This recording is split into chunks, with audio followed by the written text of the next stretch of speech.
tiyak na tiyak ako. Tiyak ko yung ninakaw ng Marcos sa Pilipinas. Tiyak na tiyak siya ang ninakaw ng Marcos sa Pilipinas. Bago na ang mga opisyal ng DPWH pero mukhang hindi naman daw nagbago ang kalakaran dito. Ayon kay Batangas 1st District Representative Leandro Leviste, ang mga tao mismo ni DPWH Secretary Vince Dizon ang nanghihingi daw ng kickback sa mga bagong proyekto. Ang detalye sa agenda report ni Mavic Trinidad ng Abante, live mula sa Batasang Pambansa. Mavic, mabigat yung mga pasabog na ito ha. Tinukoy ba ni Representative Leviste ang kanyang source? Pinky, vacation mode na ang mga kongresista at dahil matapos nga nilang maipasa ang House version ng 2026 budget.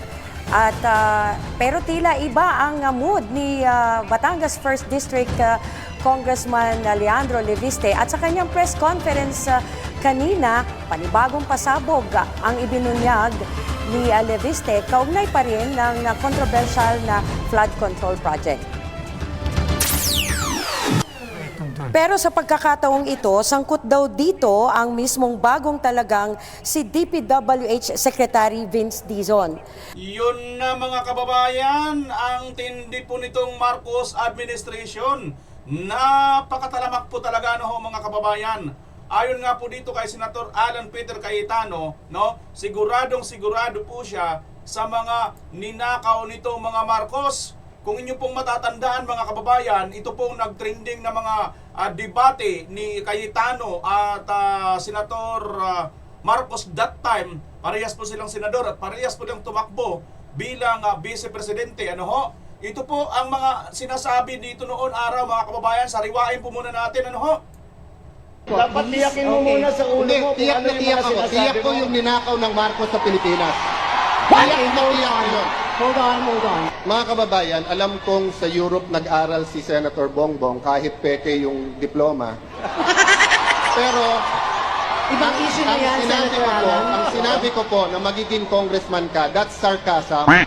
Because it applies to many, not to all. Okay. Kung ako'y naging congressman dahil corrupt, di sana hindi ako sumama sa EDSA 1, EDSA 2, hindi ako lumaban sa corruption ni Binay, hindi ako lumaban sa corruption ni Arroyo. But Senator Marcos, nasaan ka pag corruption ang pinag-uusapan? Wala. Kita nyo mga kababayan, noong pa po talaga pala, itong si Marcos Jr. ay wala po nagtatago, laging hugas kamay, kung hindi man po siya ay hindi nakikita. At ngayon, pansinin nyo mga kababayan, ito na naman kaya ang kanyang aksyon, Marcos Jr. itinanggi ang mga aligasyon na may kinalaman siya sa korupsyon ng flood control projects. At ayon nga kay Vice President Sara Duterte, wala po itong alam, hindi po ito nakikialam. Wala po itong mga suggestions na mayroon po tayong napaka-inutil ngayon na presidente mga kababayan. Ituloy pa po natin kasi ito pong nangyari dito sa panahon na ito, binaliwala, pinagtawanan lang ito ni Marcos, tapos kasama ng mga troll, galit na galit dito kay Cayetano, Galit na galit dito kay Cayetano dahil dito sa pinasabog ni Cayetano na ito mga kababayan. Ako sa hearing, sabi mo kanina, Senator Marcos, matagal tayong magkapartido, bakit ngayon lang bringing up? Naalala ko tuloy, nung hearing na Napoles, galit siya sa akin lumapit kasi pinapatawag ko yung isang Maya Santos. Ngayon ko lang nalaman bakit, kasi lumalabas dun sa final ngayon sa Ombudsman, yun. Napansin niyo mga kababayan, yung kanyang tingin nang binanggit ito ni Senator Cayetano na galit na galit si Marcos lumapit sa akin, naalala niyo itong Maya. Ito si itong Maya na to. Alam niyo mga kababayan, yung issue patungkol dito sa Napoles. Matagal tayong magkapartido, bakit ngayon lang bringing up? Pero yung kanyang reaksyon, napatingin lang siya. Di ba kumprontahan ito, di ba debate ito, pwede mo nakakagustuhin. Sandali, anong sinasabi mo niya yan? Bakit hindi niya kayang sagutin diretsahan mga kababayan? It seems like totoo ang sinasabi ni Senator Alan dyan sa mga panahon na yan. Naalala ko tuloy, nung hearing na Napoles, galit siya sa akin lumapit. Kasi ayan napatingin, napaganon lang siya Di ba kung alam mong hindi totoo yon, na hindi ba ako galit sa'yo lumapit wala naman kung ano. Di ba dapat kumprontahin niya yun? Pero hindi. Pinagpatuloy-tuloy niya si Senator Alan ngayon na magsalita lang. Wala siya ritong rebat. Pinapatawag ko yung isang Maya Santos. Ngayon ko lang nalaman bakit. Kasi lumalabas doon sa final ngayon sa Ombudsman, yun pala ang in-between ni Senator Bongbong at ni Napoles. Yun mga kababayan. Iyon pala ang in-between ni Senator Bongbong that time at ni Napoles, yung Maya Santos. Lumapit daw ito si Marcos sa kanyang galit na hindi naman po niya mai-contest dito kay Senator Alan that time, mga kababayan. Alam nyo nangyayari po ito noon, nangyayari din po ito ngayon. Ha? Nangyari din po itong sinasabi ni Governor Chavit Singson. Sabi ni Governor Chavit Singson, naalala nyo ba na itong si Marcos Jr., sabit ito doon sa Napoles, pero yung Napoles nakulong, si Marcos hindi. Kita nyo mga kababayan? Kita nyo? Ha? Mayroon pong mga report. Diba? Noon pa lang talaga marami nang sabit ito. Ayon nga dito sa mga comment section, pinatunayan mo lang talaga, na talagang magnanakaw, talagang marami ka talagang Sabi naman ng iba, ng mga galit kay hoy, ipal ka lang, bobo. Sabi sa kanya ng nitong mga comment ng mga troll ni Marcos. 'Di ba mga kababayan? Yan po ang nangyayari sa ating bansa. Tingnan nyo, presidente ka, hindi mo alam at wala kang kinalaman sa korupsyon. Sino bang pumipirma ng GAA? Para maging batas yan, para magkaroon ng budget. Sino ba? Di ba ikaw? Ikaw ang presidente?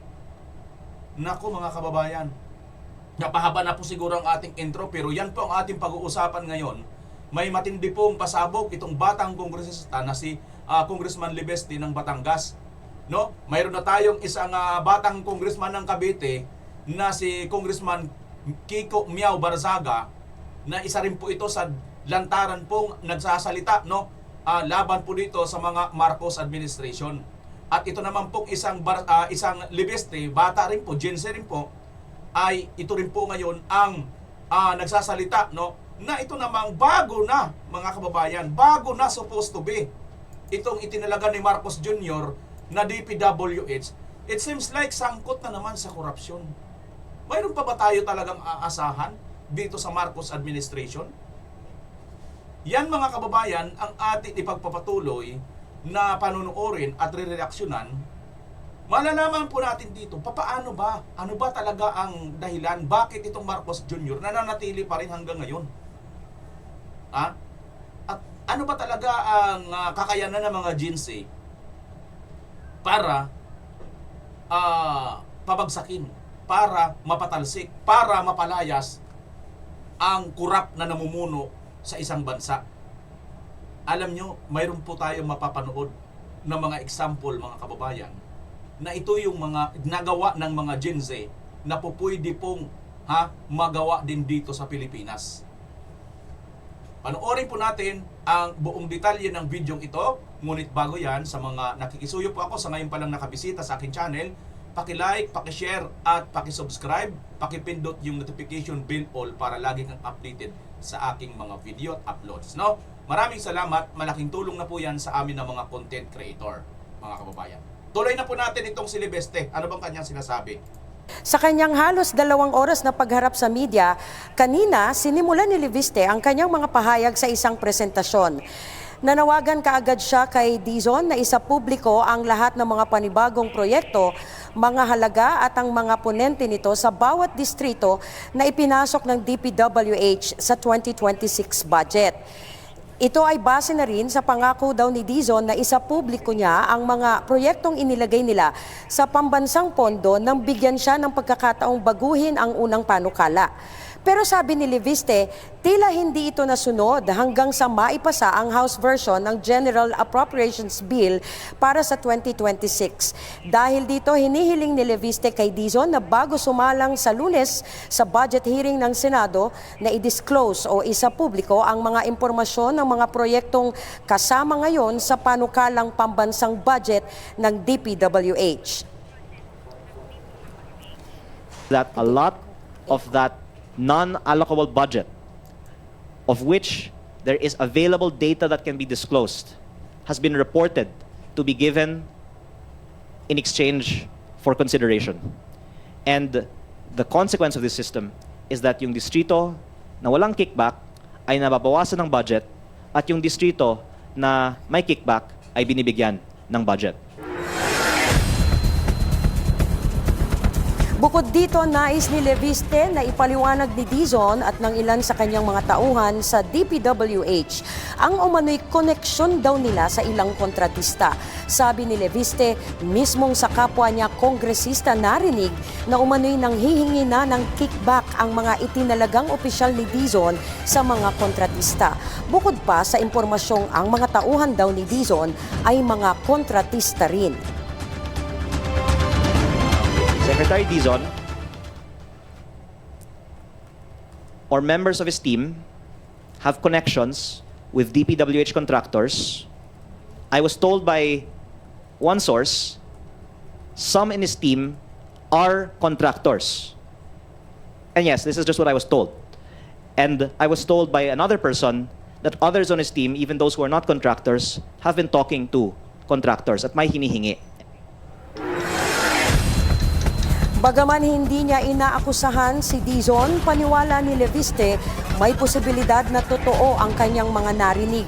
Ito'y dahil hindi lang isaan niya, kundi halos lahat sa mga kapwa niya raw mambabatas ang nakakaalam na ng panibagong kickback sa DPWH.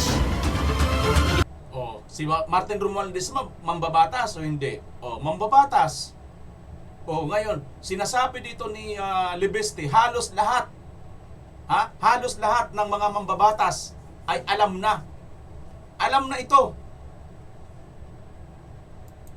It would be good to ask members of Congress what they know. Because I am one out of 317. I'm sure there's many more in the 317 that know more. So I think it will be good for our country if we just all be transparent now about what we know. Sa kalagitnaan ng kanyang press conference, isang tawag ang kanyang tinanggap at kinausap sa harap ng media. Hindi niya pinangalanan kung sino ang kanyang kausap, pero inamin niyang isa daw itong mataas na opisyal sa DPWH. Ay mga kababayan, mataas na opisyal sa DPWH. Hala, grabe. Ito na ngayon, dito na ito ha, dito na mismo ito. Nagpalit na ng secretary ng DPWH itong Marcos administration, pero mayroon pa rin ganyan. Dito makikita niyo mga kababayan, lalaliman niyo pag-iisip. Nagpapakita ito ng isang kadahilanan. Ito talagang mga tao ni Marcos, wala talaga silang katakot-takot. Hindi sila natatakot. Hindi sila nakakaramdam ng hiya. Ha?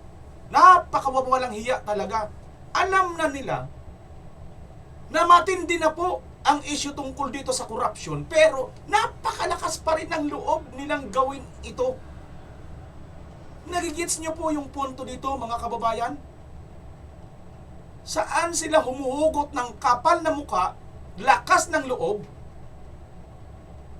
para gawin ito? Sa kabila ng ayan na nga eh. Di ba? Oh. Tandaan ninyo, kung yung leader stricto, kung yung leader nagtatrabaho, kung yung leader may political will, malinis, hindi magnanakaw, ayaw sa kurap, ayaw mangurap, madali lang yan sabihin yan. Isang salita lang yan, magsitigil kayo. Ang problema, may leader tayong Poncio Pilato. Laging naghuhugas ng kamay. Walang alam sa nangyayari sa mundo. Dapat pa bang leader yan, mga kababayan? Hay nako. Ibang klase talaga. If you stand outside of this room when Congress is in session, you can ask every single one of them what they know. It's not only a few people in Congress that knows things about what I'm talking about. So the reason why I'm saying this, and I believe that more information will come out after I say this, is because there's so much information out there if you just ask the other members than me. Sir, yung kausap po ninyo kanina, source nyo po yun, di ba? Iyan yung isa sa mga accused. Kita nyo mga kababayan, sino yun na sinasabi dito na isa sa kanya mga accused na tumawag sa kanya while naka-conference siya? Anong mensahe nito mga kababayan? Ha? Ito kaya ang mensahe na pinapatigil siya sa kanyang magsasalita? Binababalaan siya kaya? Ano lang naman natin to ha mga kababayan, analysis lang natin ito. Habang ongoing siya, nagsasalita siya, mayroon siyang binubulgar na katiwalian na tungkol na naman dito sa flood control, tungkol na naman dito sa DPWH, at dito ngayon sa administrasyon ni BBM, dito ngayon sa bagong sekretary na DPWH, Secretary Dizon, nagaganap yung mga yan. Ang sinasabi nitong batang congressman, may tumawag sa kanya. At sino yun? Isa yun sa mga mataas sa DPWH.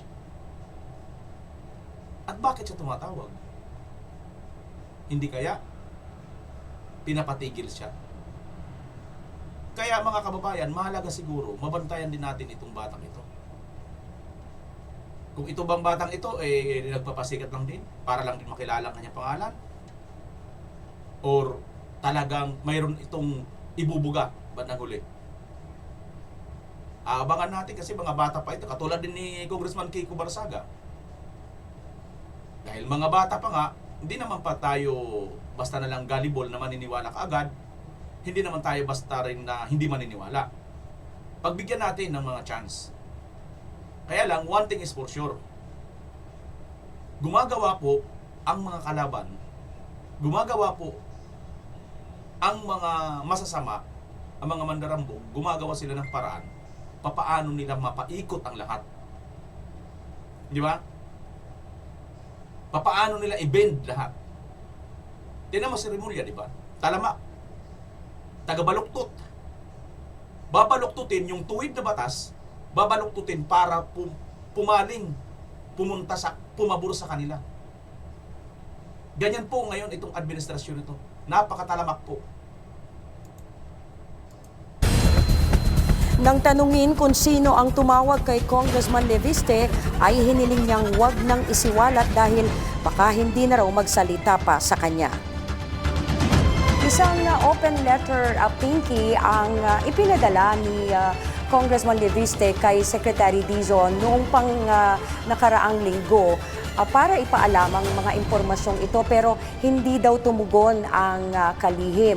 At pero kanina kinukonsidera na niya yung tawag kanina ng isang mataas na opisyal ng DPWH na sinagot na yung kanyang letter kay Secretary Dizon, at base dun sa kausap niya ay sinasabi na aalisin o tatanggalin ang sinuman sa mga opisyal na mapapatunayang nangingikbak o kontratista rin. Pinky? Yun nga, Mavic. So, sandali lang, yung sinagot niya, natawag doon sa telepono, sabi niya, isa sa mga accused? Actually, Pinky, hindi naging malinaw yon sa amin. Pero ang sinasabi niya ay allegedly accused din itong kausap niya kanina. Pero nung bandang huli sa press conference, iniiba na niya yung statement na itong opisyal na ito ng DPWH ay willing tumulong, no, para dito sa sinasabing mga opisyal ng DPWH na umano'y nanghihingi nga ng kickback at pinagbibintangang mga kontratista na rin. Oo. Hindi niya pinangalanan kung sino ito. Pero meron na nga kaming mga spekulasyon kung sino-sino. Ang akala pa nga namin ay mismong si Secretary Dizon yung kausap niya. Oo, pero Pinky. kung sabihin kasing isa sa mga accused, nasabi mo nga medyo malabo din towards the end, imposible yun na si Secretary Vince, no, Dizon. But Mavic, Yes. meron bang balak si Congressman Leviste na ibahagi itong kanyang nalalaman sa ICI o kaya sa DOJ? Actually, Pinky, natanong natin siya dyan tungkol sa ano nga, no, ang tanong pa nga namin kung willing din siya na i-reveal yung kanyang source at isumite sa, ano, no, sa ICI para sa investigasyon. Hindi niya tuwirang sinagot yun eh. Pero ang sinasabi niya ay hindi naman na daw sikreto itong mga impormasyong ibinunyag niya. Dahil sabi nga niya kanina, halos lahat na rin naman ng mga kongresista ay alam itong impormasyong ito. At sa mga susunod na araw, sinabi niya na dahil sa pagbubunyag niya na ito, ay may mga impormasyon pang lalabas. Pinky. So hintayin natin kasi parang ang sabi nga niya, kung umikot daw kayo dyan, meron ding ilang mga kongresista ang magpapatotoo dito sa sinasabi niya. Tingnan natin kung ano ang magiging mga susunod na revelation. Maraming salamat sa iyo. Yun mga kababayan, ano ho, nakakapagtaka ito dito talaga, no? Kaya kailangan talaga hindi po tayo matutulog dito po sa nangyayari ngayon mga kababayan. Sa ito nga pong corruption na ito, ano ho? Flood control corruption. Dahil matindi, no? Matindi no mga kababayan kung ano pong nangyayari sa atin. Tingnan nyo ha, mayroon pa itong isang balita dito na itong si Leviste may hawak pa daw di umano mga kababayan na mga pangalan, mga may connection. Tingnan natin.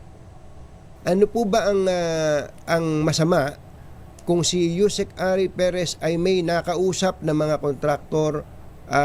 Mayroon po ba kayong mga information na magsasabing meron siyang impropriety na ginawa in relation to these contractors? Meron akong information tungkol sa history din ni Yusek Ari Perez na kung malaman ng publiko ay baka sasabihin ng iba na hindi siya tamang humawak ng bidding ng central office ng DPWH. At ang mga miyembro ng media ay pwede rin pong mag-background check tungkol sa kanya at ang ibang mga miyembro ng team ni Secretary Dizon. At ang gusto ko din pong dagdagan ay hindi naman si Yusek Ari Perez lang ang the one I heard information about, because Meron pa iba. I heard about many other members of his team, and I also got a call from one other member of Secretary Dizon's team during our press con yesterday, and I have lines of communication with them, so that I don't want to name many more of them, but I'm just hoping that Secretary Dizon will also reflect that alam naman niya yung mga miyembro ng kanyang team ay may mga history tungkol sa pag-uusap sa contractors, procurement. Ang iba sa kanila ay baka may connection sa mga contractor. Kaya kung gusto po ni Secretary Dizon, pwede nating i-discuss pa ang lahat ng mga detalye nito sa media. Pero baka malulungkot ang mga supporters ng bagong DPWH kung ilabas natin sa media lahat ng narinig natin tungkol sa mga bagong appointees niya. Grabe mga kababayan, ano ho? At alam nyo, mayroon na akong kasi rito umiikot kasi mga kababayan na mula sa mga bubuit ng group chat. At itikim ko lang sa inyo mga kababayan, umiikot sa group chats about din ito kay Dizon. Vince Dizon, bilang dati mong kasama, ito ang masasabi namin sa iyo. Hindi ka mananalong vice presidente sa 2028. Balimbing ka. Ang buong suporta sa iyo ni Pangulong Duterte 100%. Ang dahilan kung bakit ka nakapag-perform, nag-abuso ka rin. Balikan mo ang Malaysian contract sa BCDA. Sino nga ba ang kontraktor mo sa RT-PCR testing? Ang PADLAB? Baka may masabi sila sa iyo. Puro turo ka sa photo ops. Wala pa namang naitayo simula nung magsimula ka. Panay ang send mo ng PR at mga litrato mo sa mga kaibigan mong media. Lumang-luma na ang galawan mo. Traidor ka sa mga taga Davao. Tinanong ka ni KMJS hindi mo masagot ng malinaw na mas malakas ang lindol sa Davao kaysa Cebu. Ha ha ha. Nag-meeting kayo ng mga kasamahan mong yan mga kababayan. So, meron dito gumakalat na group chat mga kababayan. At ang isang kapansin-pansin, yung naalala nyo, tinanong ito siya ng KMJS kung ano bang mas malakas, lindol ng Bagyo, ng lindol, Cebu or Davao. Di ba sa Davao mas malakas? Pero sa Davao, yung mga infrastructure, halos awan ng Diyos, wala pong nasira. Sa Cebu marami, di ba? Pero mas malakas sa Davao. Isa lang po yan sa nagpapatunay na yung mga project sa Davao, infrastructure, matibay. Di ba mga kababayan? So, ayaw ko kung totoo ito na kumakalat na group chat daw mga kababayan. May mga pangalan pa ditong nabanggit, di ko na lang babanggitin. Mukhang may plano yata itong tumakbo sa 2028.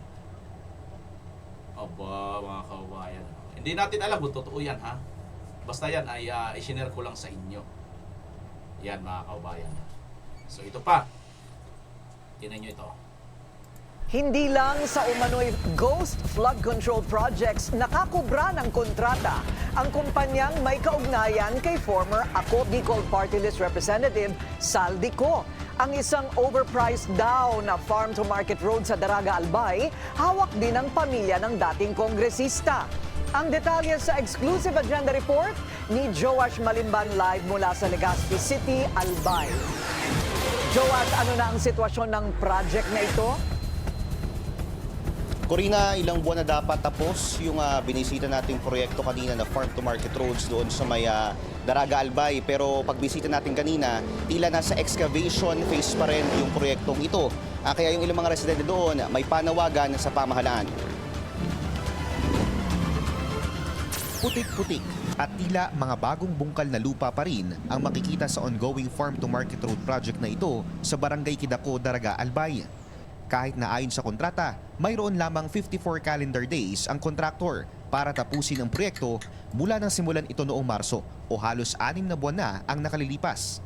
Ang kontraktor, ang Hightone Construction and Development Corporation na konektado kay former Congressman Zaldico. Ayon kay Kapitan Nelson Magaliano ng Barangay Kidako, malaking perwisyo ang hatid ng matagal na delay sa project sa kanilang mga residente. Matagal na raw kasing may daanan ang parte na ito ng kanilang barangay na tatagos papuntang Barangay San Roque. Ginagamit daw ito ng mga estudyante na papuntang paaralan at ng mga magsasaka para mabilis na makapaghatid ng kanilang mga produktong kopra at palay. Pero dahil daw hindi pa rin ito tapos, napipilitan silang umikot o di kaya tumagos sa masukal na gubat para pumunta sa kabilang barangay. Yung mga estudyante walang dinadaan, putik na ang dinadaan nila. Kaya ang gustong sabihin, dapat matapos kagad to. Ang mga tao dito masyadong nag-aalalaman dahil yung produkto namin naapektuhan dito, lalong-lalo na di tuloy-tuloy ito. Dapat matapos tuloy ito, kagad to. Kayo mga taga Bicol dyan, kayo ang apektado nito. Taga Bicol yung congressman ninyo na si Saldico. Bakit hindi kayo manawagan? Pag malasakit niyo si Saldico, manawagan kayo lahat yan. Magkaisa kayo mga taga Bicol mismo. Umuwi ka na, Saldico. Sagutin mo itong lahat. Kasi kung hindi mo ito sasagutin, ipagpapalagay ng taong bayan. Di ba? Bukod pa raw dyan ang makapal na putik na umaagos pababa ng kanilang barangay.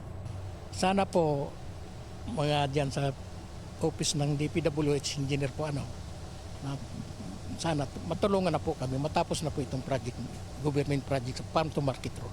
Inilahad ni Senator Sherwin Gatchalian sa isang Senate hearing noong isang linggo na ang FMR project na ito, isa sa 10 billion peso overpriced farm-to-market road contracts na nahawakan ng DPWH noong 2024.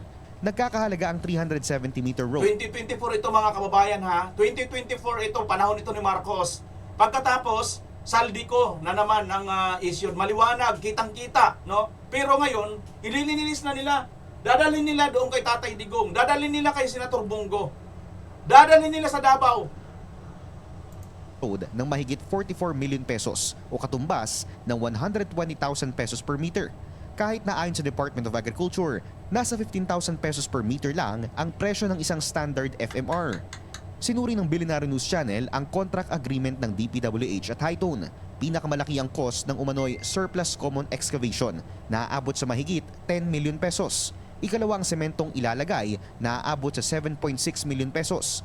Ikatlo ang drainage and slope protection structures na aabot naman sa 6.3 million. 5 milyon uli para sa structural concrete at 4.9 million pesos naman para sa 35 8-meter lighting poles. Ang ilan umano sa mga items na ito, tila may more than 100% markup price ayon sa kinonsulta naming engineer. Okay? Corina, yung contractor ng proyektong binisita natin kanina na Hightone, actually ikatlo ito doon sa may pinakamaraming nakubrang FMR contracts noong 2024, cornering at least 221 million pesos.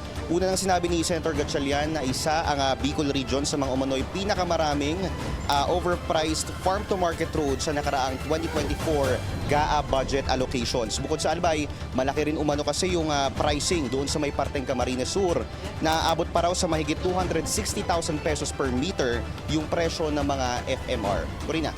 So George, 54 days lamang pala yung nakalagay sa kontrata, no? Meron bang sinabi yung contractor na dahilan? Bakit na-delay ng ganyan katagal?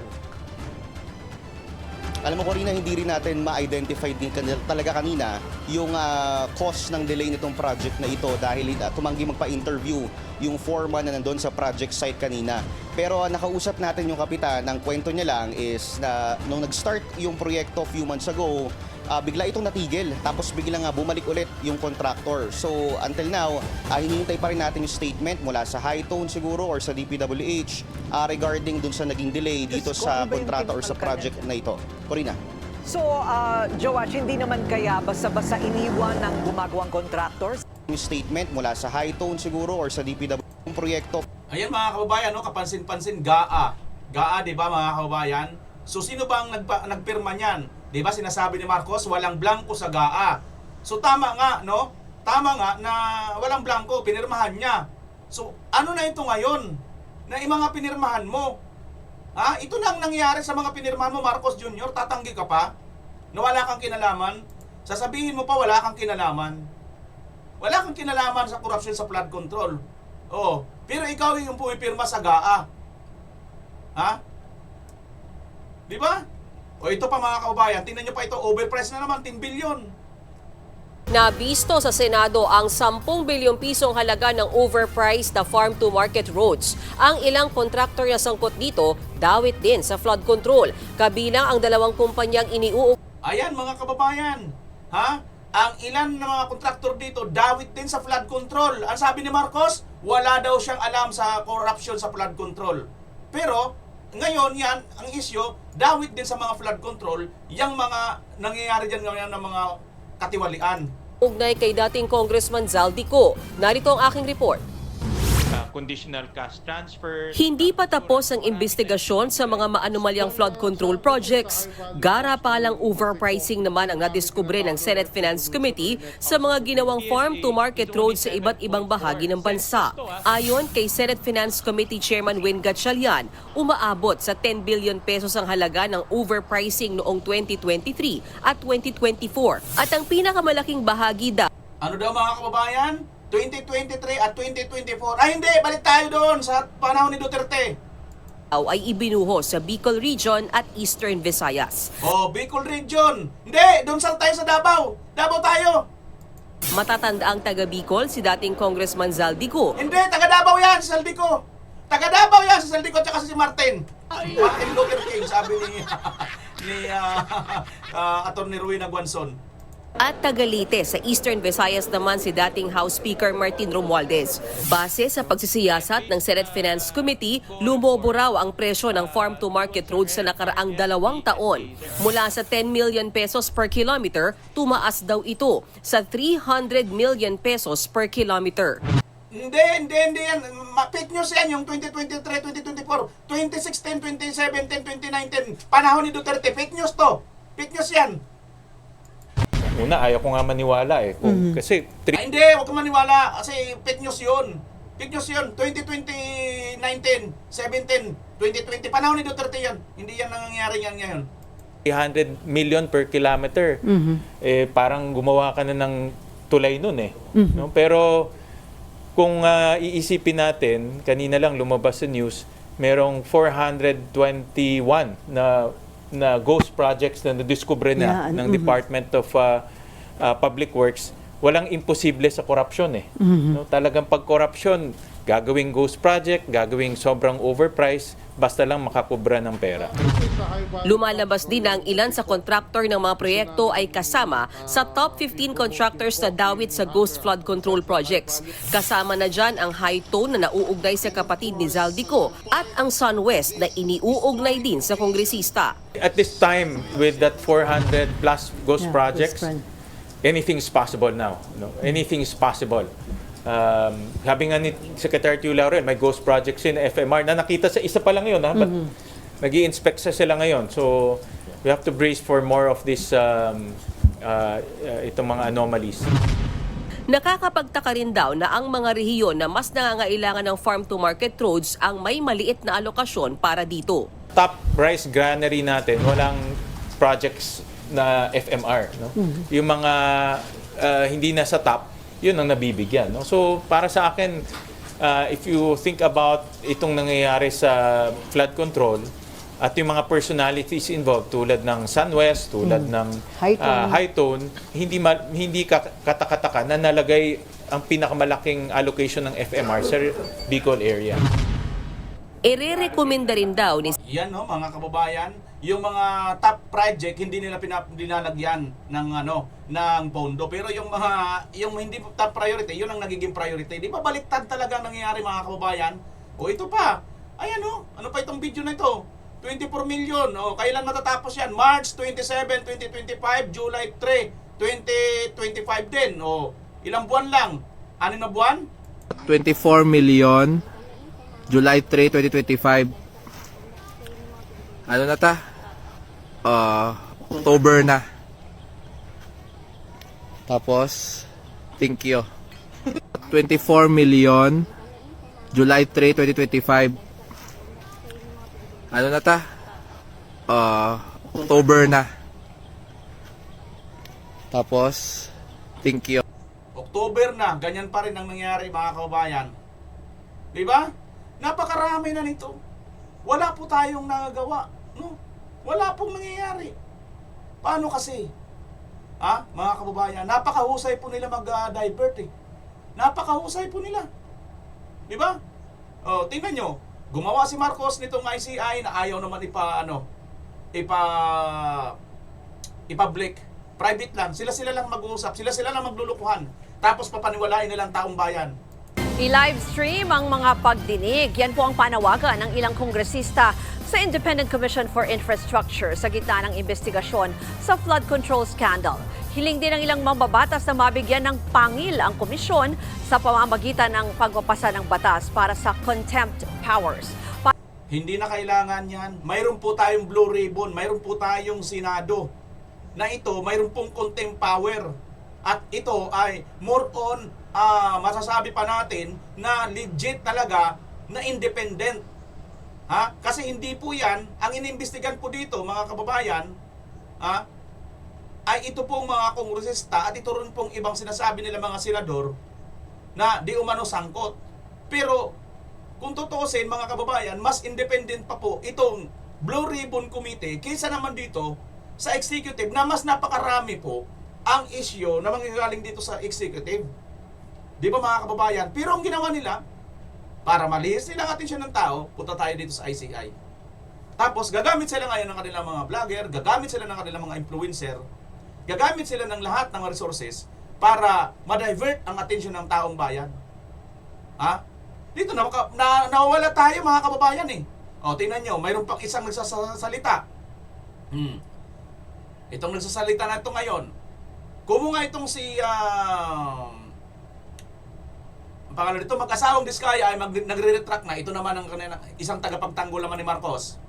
Magbabanta po itong mag-asawang Diskaya. Parang napakahalaga nila sa kanilang mga sasabihin. Maliliit lang na isda ay mga nabanggit nitong mag-asawa. Wala naman purong binanggit tulad ng si Saldico, si Martin Romualdez, si Escudero, Jengo Estrada at Joel Villanueva. Sa isip na itong mag-asawang Diskaya, total, hindi naman kami pwede maging state witness. Mapaparusahan na rin naman kami. Makukulong na rin naman kami. Mababang karote na rin naman kami. Isang buhusan na lang. Isang matinding parusa ang darating. Ito mga bicameral buhusan na lang. Isang matinding parusa ang darating. Ito mga bicameral conference committee i-live stream. Nandoon po nangyayari yung last minute changes o insertion sa national budget. Yung insertion, sinisingit dito yung source ng corruption. Real budget, yung narating. Ito mga bicameral conference committee i-live stream. Nandoon po nangyayari yung last minute changes o insertion sa national budget. Yung insertion, sinisingit dito yung source ng corruption. Yan mga kababayan ha, bakit po natin nasabi na parang tila baga ang tunog ni itong ni Ramon Tulfo ay ni Bin Tulfo, para bang tunog na isa sila sa mga tagapagtanggol ni Marcos Jr. Kasi nga po mga kababayan, ito yung ating basihan. Tingnan nyo, si Marcos, natatandaan natin, nagsabi siya na inutusan niya yung Senado at yung Kongreso na i-live stream yung bicameral committee, no? Yung pagkagawa ng bicameral conference. I-live stream yan, yung bicam. Kasi di ba, dyan nila sinisingit, dyan nagkakaroon ng insertion. Sa totoo lang mga kababayan, anong pakialam ni Marcos doon? Ha? Sa bicam na yun. Unang-una, hindi niya trabaho yun. Pangalawa, hindi niya utusan ang Congress at ang Senado. Kasi nga po, mayroon po tayong separation ng power. Ha? At yan, mahalaga na hindi ka dapat makialam dyan kasi nga, sinasabi mo di ba wala kang kinalaman? Ha? Ang issue ngayon, ipagpalagay na natin mga kababayan na ang issue ngayon nasa Congress at nasa Senado, silang dalawa ngayon dyan, kasama nitong DPWH na ano rin sa sangkot ngayon, na pinakasangkot ngayon, no? Executive branch. Bakit mo uutusan? So, ibig mo ba sabihin may galamay ka? So, ibig mo ba sabihin nadidiktahan mo talaga ang Senate at ang Congress?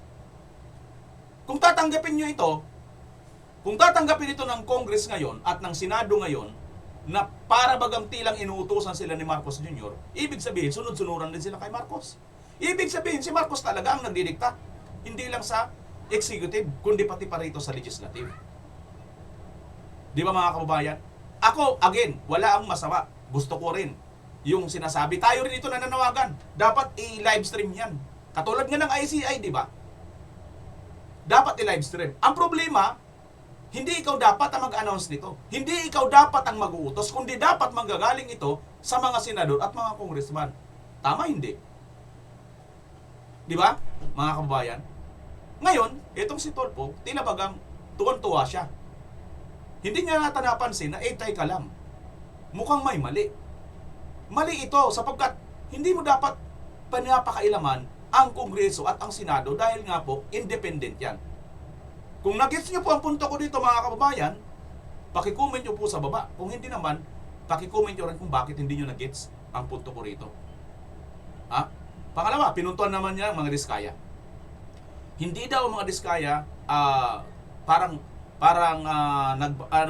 paimportante. Hindi nagpapa-importante mga Diskaya sa tingin ko mga kababayan. Tingnan nyo lang mayroon po ditong video, ang paliwanag tungkol sa mga Diskaya mga kababayan. Kung bakit sila nagre-retract. Hindi po sila nagpapa-importante. Panoorin po natin ang video na ito ng isang abogado. Ito legit na abogado na maayos po yung pananaw. Ito yung ina-uphold niya talaga ang batas. Batas ay batas. Kinikilala niya, marespeto, maayos po mag-komentaryo. Panoorin natin. Okay, so good day po taong bayan and we're back for another video at ngayon po papag-usapan natin. Masasagot dito mga kababayan, no? Masasagot dito itong sinasabi ni Tulfo. Wait lang Ang sinasabi ni Tulfo, bakit daw itong mga Diskaya mukhang pa-importante? Masasagot dito. Mayroon din mga nagtatanong, mga kababayan, kung nasaan na ba si Gutesa. Mayroon din video mga kababayan na mapapanood tayo kung bakit si Gutesa hindi pa nagpapakita. Nagsalita muli si Colonel Kirubin. Natin yung latest development sa ICI investigation tungkol sa mga flood control issues or anomalies, okay? Which is, ito po yun, yung Discayas, yung mag-asawang Discayas po will no longer cooperate with ICI. Okay, so in summary po, yung nangyari dito is that nung tinanong daw yung mag-asawang Discaya, they decided to invoke their right against self-incrimination. Okay, so yan po yung summary. Pero before po tayo mag-start, klaruhin ko lang po sa inyong lahat, hindi po porket i-explain ko sa inyo tong mga legal principles na to na related sa mga ganitong criminal cases ay ibig sabihin pinoprotektahan ko yung mag-asawang Discaya, okay? Hindi po yun ganun. This is simply for educational and for awareness purposes kasi madami po sa inyong curious kung ano yung posibleng rason sa mga legal matters kaya naging ganito na po yung actions ng mag-asawang Discaya. Okay, so in other words po, this is a matter of public interest and ako po, since I am a lawyer, mukhang maganda naman na pag-usapan natin yung mga legal na bagay-bagay in relation to this issue. Okay, so hopefully klaro po tayo dyan. Ngayon, start po tayo sa discussion. So para po mas klaro tayo, magbibigay lang ako sa inyo ng mga brief background or brief facts po regarding the situation of the spouses Discaya so far in relation to the flood control issues. Okay? So yung pinakauna po dyan is ito po yun, yung nag-release po or gumawa sila ng affidavit kung saan may mga pinangalanan po silang congressman at mga DPWH personnel dun sa Senate Blue Ribbon hearing. So ito po yun, video ko po na to, diniscuss ko po yun siya dun. Okay? So kung gusto po nyo mapanood kung ano ba talaga yung affidavit, you may do so by clicking this video. So this was 1 month ago already. Okay, and then after po nito, alam natin, di ba, na natanggal si Senator Marcoleta as the chairperson of the Blue Ribbon Committee. Basically po, nagkaroon ng leadership change sa Senate kung saan tinanggal din si SP Cheese. Ito pala, yung next video ko lang din pala yun. Tinanggal si SP Cheese, pinalitan siya ni Senator Soto. Okay, and of course, since naging minority na po sila Senator Marcoleta, nagpalit din yung Blue Ribbon chair, which is yung naging si Senator Ping Lacson na. Okay, and then after po niyan, yung nangyari dyan, nagkaroon pa ulit ng mga Blue Ribbon hearings and then si Senator Marcoleta was pushing na maging state witness or mapasok po sa Witness Protection Program yung mag-asawang Discaya. Pero si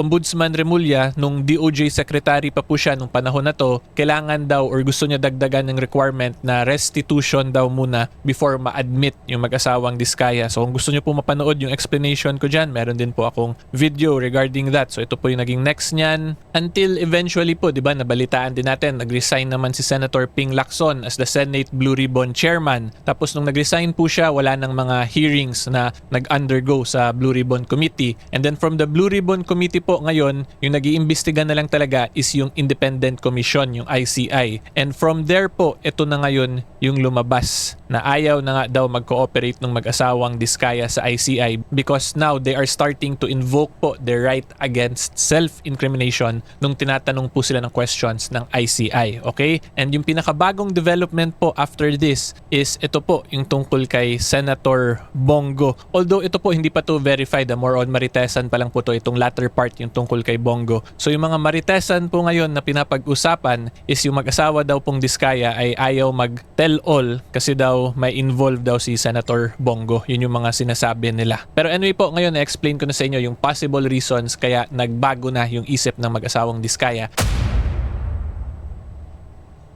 And konting time out lang po tayo. Huwag niyo po sana kalimutan mag-subscribe sa YouTube ko kung nag-enjoy po kayo so far sa video or in any of my past videos po. And huwag niyo rin po kalimutan sana i-like itong video na to mismo. Okay, so anyway po, ngayon balik tayo. So yung reason number 1 po dyan is because of yung requirements para maging state witness. Okay, so of course, babalik po tayo niyan sa RA 6981. Ito po yung napag-usapan din natin nung kailan lang. And then pupunta po tayo sa Section 10. Yung nagbibigay po ng requirements kung paano maging state witness. Okay? So unang-una po, ang kailangan natin i-take note dito sa situation ng mag-asawang Discaya is itong letter C and letter E. Okay? So letter C po, there is no other direct evidence available for the proper prosecution of the offense committed. And yung reason po, kaya ito yung pinatake note ko sa inyo, itong no other direct evidence requirement is because alam nyo naman po siguro ngayon, ang dami nilang pumasok sa Witness Protection Program. Okay? And I am sure lahat po yun sila gusto mag-apply as a state witness eventually kung magkaroon na talaga ng mga cases filed. Diba? So unang-una po sila Engineer Bryce Hernandez, sila Engineer JP Mendoza, pati si District Engineer Alcantara. Lahat din po yun sila, yung mga involved sa Bulacan issues ay pinasok din po sa Witness Protection Program kasama yung mag-asawang Diskaya. Kasi despite po di away ni Senator Marcoleta at former DOJ Secretary Remulla, eventually napasok din po yung mag-asawang Diskaya sa Witness Protection Program. Pero yun nga po, yung dilemma dyan, since ang dami nilang Witness Protection Program na or under the Witness Protection Program, mawawala na tong requirement na no other direct evidence available. Kasi po kung yung lahat yun sila mag-testify and then yung mga testimony nila can already lead to a conviction dun sa pinaka mastermind or dun sa most guilty, edi babagsak na po sila dito sa no other direct evidence available requirement, diba? So in other words po, ang point ko dito, if there is more than one individual na makakabigay po ng evidence in a criminal case kung saan yung evidence or yung testimony po na yun will result to a conviction of the mastermind, edi hindi po pwede yun na dalawa yung may ganun. Kasi nga, ang requirement ng letter C, no other direct evidence. Pero yun nga po, kung madami sila ngayon na nasa Witness Protection Program, babagsak silang lahat dito sa no other direct evidence. So in simpler terms po, ang mangyayari doon, kung lahat sila babagsak dito, edi lahat po sila makukulong kasama yung pinaka mastermind. Okay, so yan po yung isang possible rason kaya ngayon nag-iingat na yung mag-asawang Diskaya. Okay, and then idagdag ko lang din po, alam din naman natin, di ba, na si Speaker Martin, si ex-Speaker Martin Romualdez ay fino-float around din ngayon as maging state witness din. So dun pa lang po makikita na natin na ang dami nilang posibleng nag-a-apply as a state witness, assuming magtuloy-tuloy po talaga to in cases. So kung madami sila, mahirap na mag-qualify sila dito sa no other direct evidence requirement, di ba? So yan po yung sa tingin kong posibleng isang rason kaya nagiging ganito na yung actions ng mag-asawang Diskaya. Okay? So ngayon po, punta naman tayo sa possible second reason. Ito pong second reason, tingin ko po mas interesting to dito sa first reason na in-explain ko.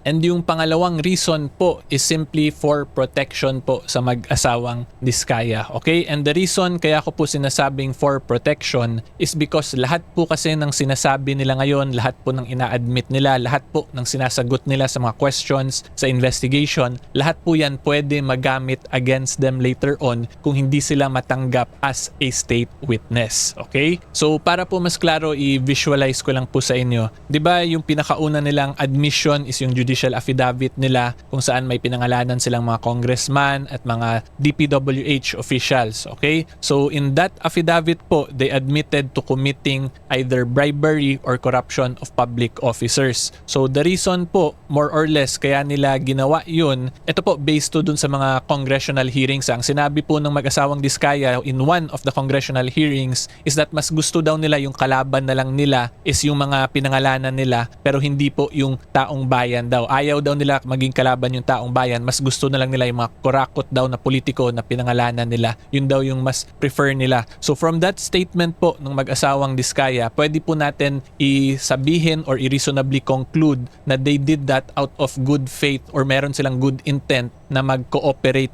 sa investigation po. And because they are cooperating po, they are more or less or most likely trying to be admitted into the state witness program. Okay? However, like what I stated, kung hindi po sila tanggapin sa state witness program eventually, ang mangyayari, lahat yun ng mga inadmit nila, pwede yun magamit against them in a case na ifa-file po laban sa kanila later on. Kasi unang-una, yung affidavit po na yun was made in writing, tapos it was also under oath po sila doon, nakanotaryo po yun. At dahil po doon sa mga compliance na nagawa ng mag-asawang Diskaya, yung affidavit po na yun, pwede po yung gamitin as an extrajudicial admission po nila to committing a certain crime. Okay? So again, i-rephrase ko lang po. The reason kaya ayaw na nila mag-cooperate ngayon kasi this is most likely for protection po sa kanila kasi lahat po ng sasabihin nila, isasagot nila, lahat ng aaminin nila. If it is put in writing, it is under oath, nakanotaryo, pwede po yun lahat gamitin against them in a case na eventually ifa-file po sa kanila. Okay? So yung number 2 is for protection po.